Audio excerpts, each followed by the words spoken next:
Hello, everyone. My name is Dr. Nayimisha Balmuri. I'm an assistant professor of pediatrics in the Johns Hopkins School of Medicine and a pediatric rheumatologist.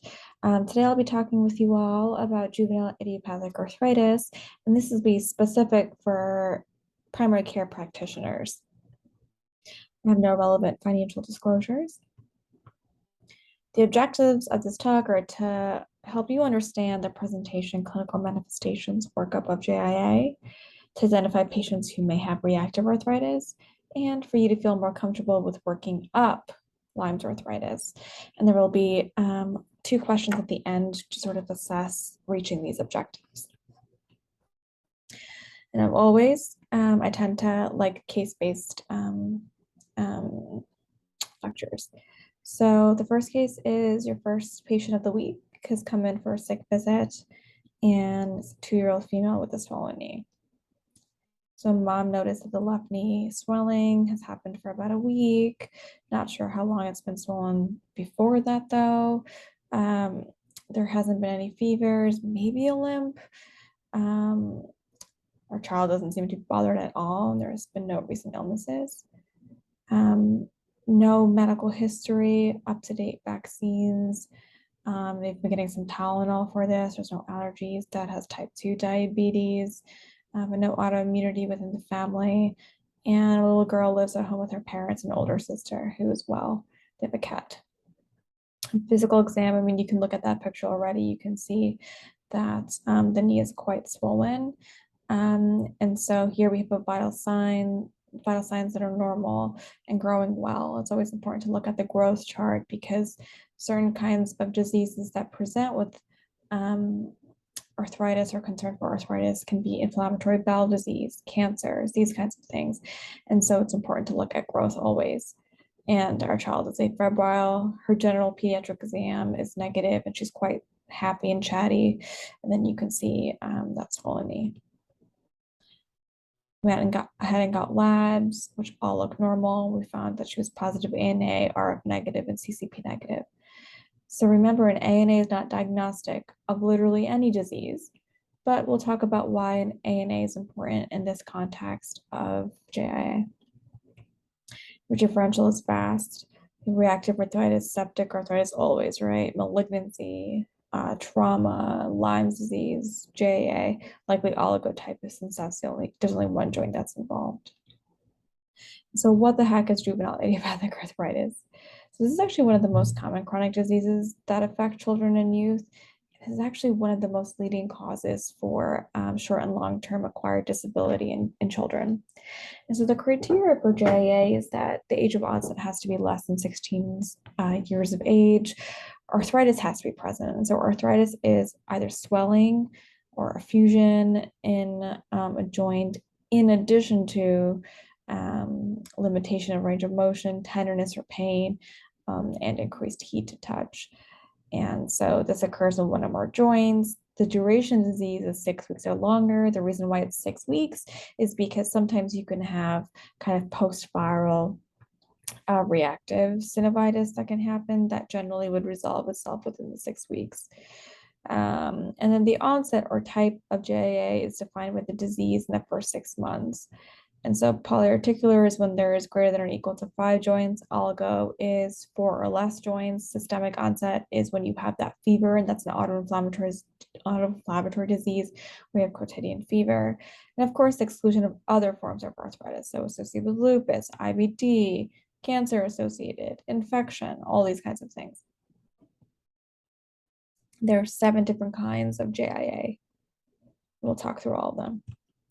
So oligoarticular, once again, that's the 4 or fewer joints, typically impacts younger kids, females more than males. These kids generally are not systemically ill.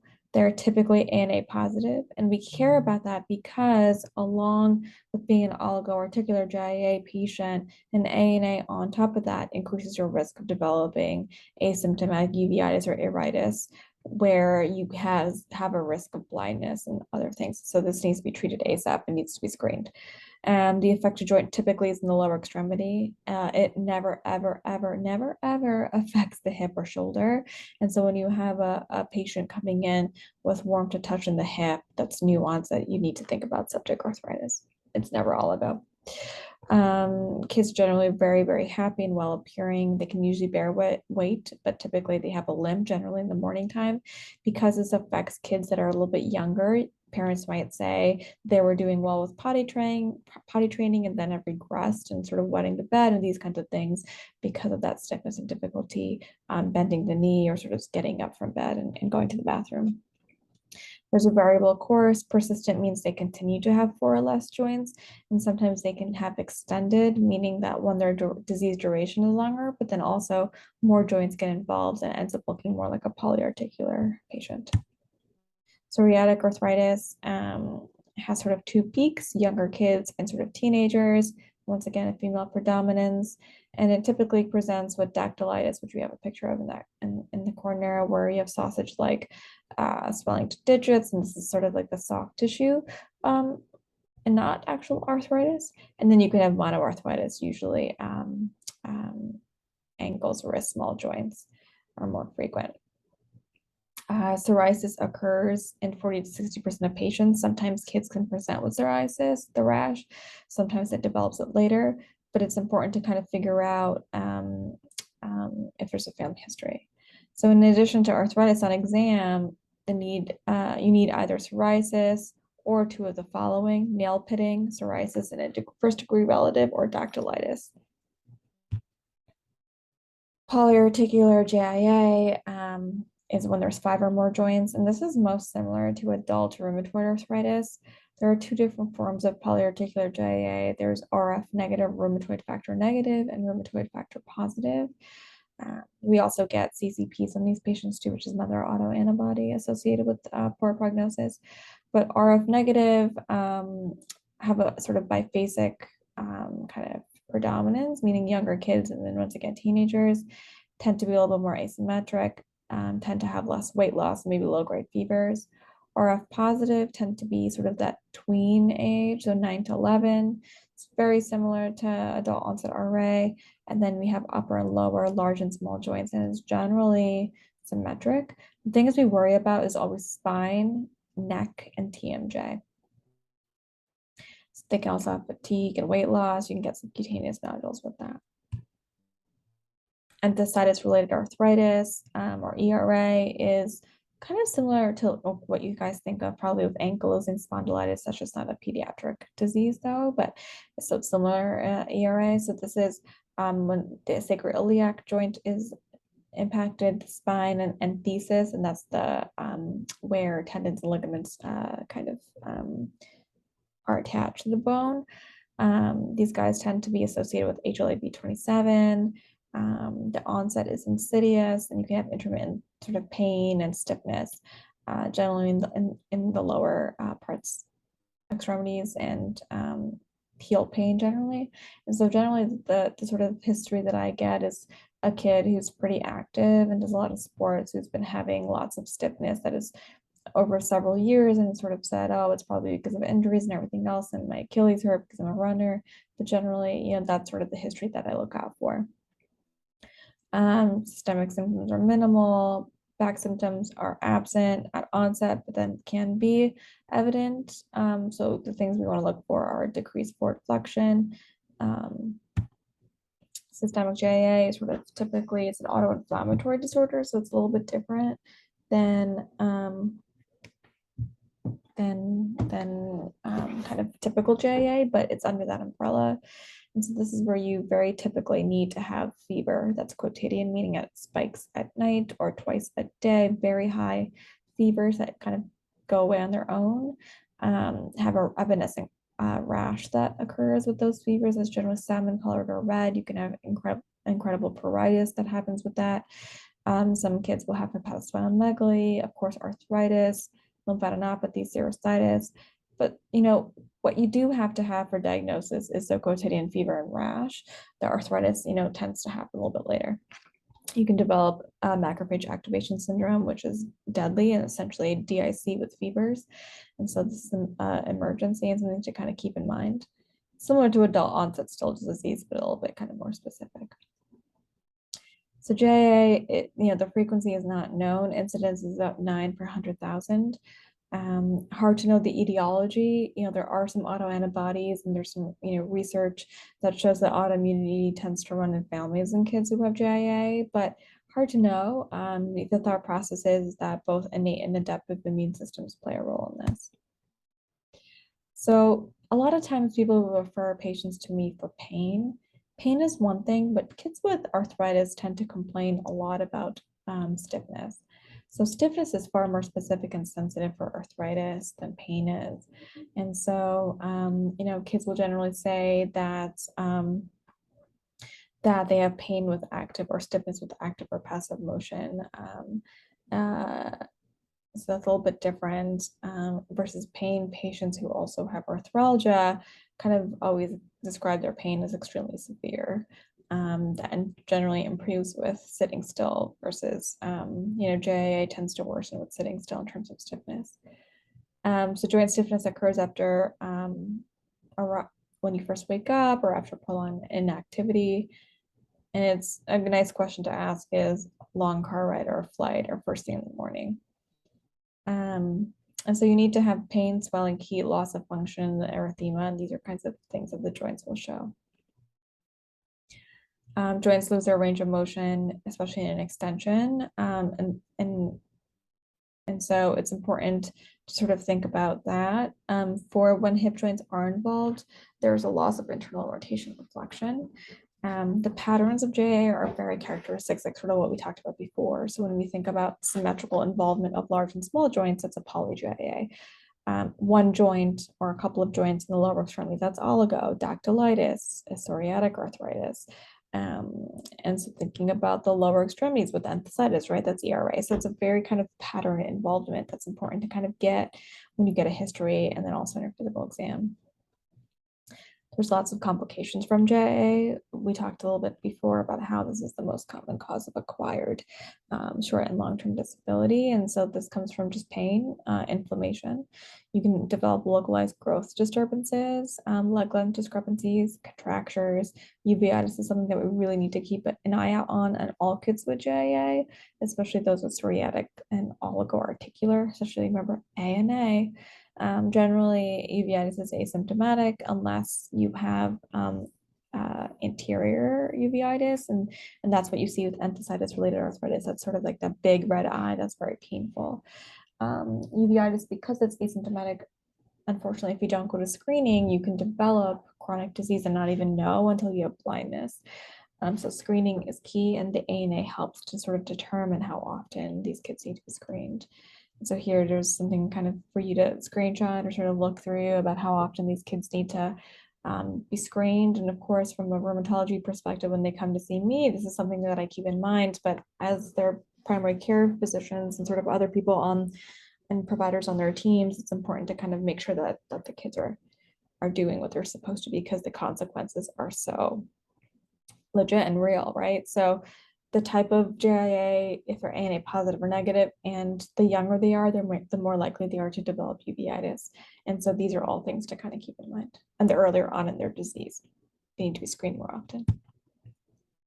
And so there is no way to confirm JIA. This is a clinical diagnosis, right? And so there is no lab test that confirms it. You have to rule out infection or other causes of arthritis and sort of get a good history.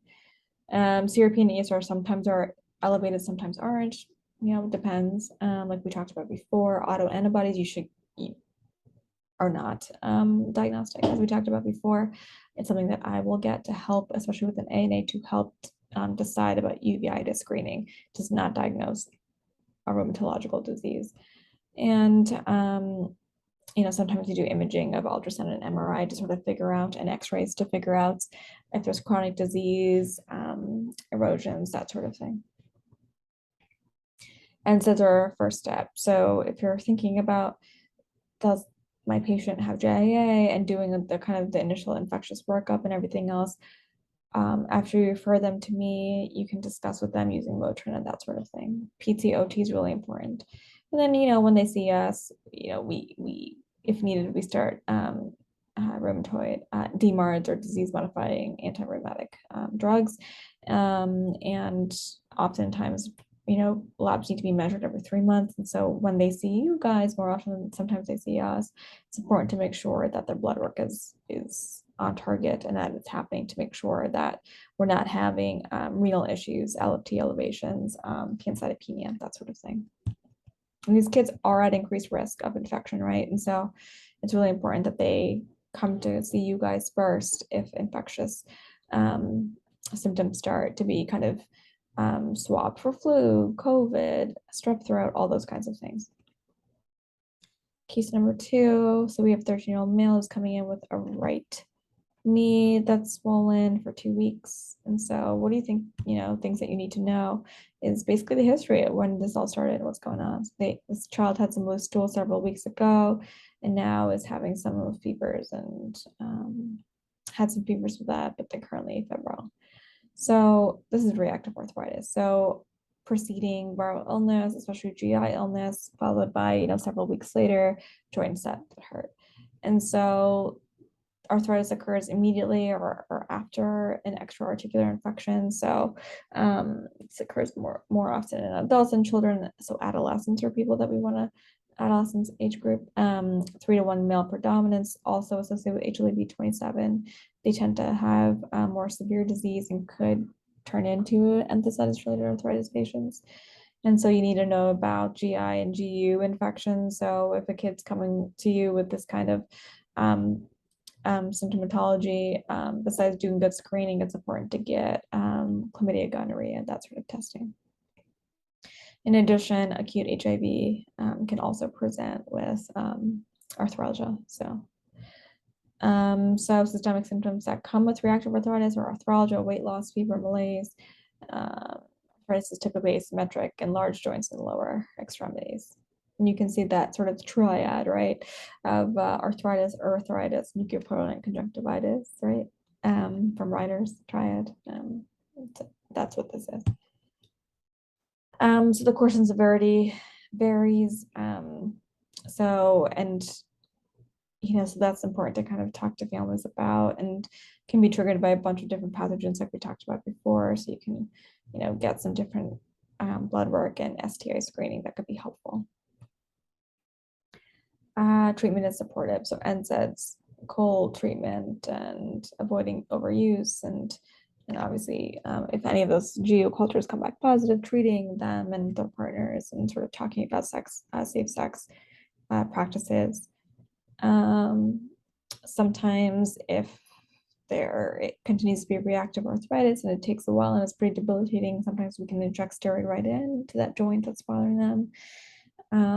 If the reactive arthritis doesn't resolve in about 6 months, then it might be chronic reactive arthritis or a presentation of JIA. And so then we tend to, work that up. So that's sort of how you would treat reactive arthritis in your guys' watch. They don't need to see rheumatology. It's just important for you to kind of keep in mind on duration and how severe their disease symptoms are. Lyme disease, so it's a really complex disease, as you guys know and see very regularly. Yeah, cutaneous, articular, neurological manifestations. Some of these components can even happen in isolation and not in like a timely fashion or all together. Females and males are affected equally. Oftentimes it's painless by after nymphs. And so it tends to occur obviously in the Northeast, Mid-Atlantic, and North Central US. So how do we diagnose this? It's a 2-tier testing approach, right? So we get the enzyme immunoassay, that's then the EIA, that's followed reflexively by the IgM and IgG Western blot testing. And so to be positive, you need to have IgM2 of the 3 bands at least, and IgG5 of the 10 bands. It generally takes 2 to 3 weeks after a tick bite for antibodies to be IgG, for it to become positive. A negative IgG in an untreated patient rules out Lyme. A positive IgM alone after 4 weeks after a tick also is likely to be a false positive and is not Lyme. IgG for Lyme's can persist for many years, even after it's been successfully treated. So it's important to kind of keep that in mind. And positive antibodies are not protective against subsequent episodes of Lyme disease. So if there's ever any questions, you can always talk to your local infectious disease doctor as well. And so how do we assess patients who have suspected Lyme arthritis? So people who are living in or visiting an endemic area, the presence of documented arthritis, there's no other causes of arthritis.